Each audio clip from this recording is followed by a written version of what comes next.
এখন কথা হইল যে চরিত্র ঠিক করা যায় কিনা, যেমন কে খারাপ কে ভালো এটা তো আল্লাহ নির্ধারণ করছে। এখন এটা নিয়ে কি করি আর? কেউ ধনীর ঘরে জন্ম নিছে, কেউ গরিবের ঘরে জন্ম নিছে, কিন্তু তারপরে চেষ্টা করে না যে গরিবের ঘরে জন্ম নিছে সেও তো ধনী হওয়ার চেষ্টা করে। এখন আমি যদি একটু খারাপও থাকি কিন্তু ভালো হওয়ার তো চেষ্টা করতে হবে। আমি ওইরকমই থাকবো, খারাপই থাকবো তা তো না। আমাকে আল্লাহ গরিব বানাইছে, আমি গরিবই থাকবো, হাত পা গুটিয়ে বসে থাকবো তা তো আর না। সেখানেও যেরকম চেষ্টা করি চারিত্রিক উন্নতির জন্য, সেখানেও আমাকে চেষ্টা করতে হবে। এই জন্য চরিত্রকে সুন্দর করতে হবে। চরিত্রকে সুন্দর করার জন্য 1 নাম্বার প্ল্যান সেটা হচ্ছে যে আমাকে চরিত্র শিখতে হবে।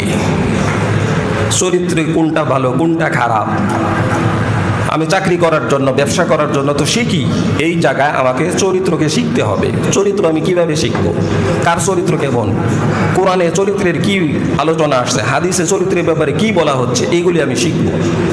তাহলে ভালো চরিত্র শিখলে আমার মধ্যে সেই ভালো চরিত্র আনার একটা পিপাসা জাগবে।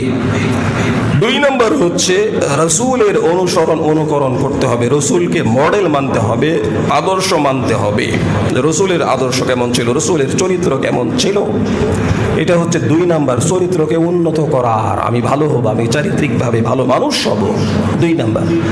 3 নাম্বার হচ্ছে সেটার একটা প্র্যাকটিস করতে হবে, যে এখানে সত্য বলতে হবে, এখানে মিথ্যা ছাড়তে হবে, সেটা আমি করতেছি কিনা।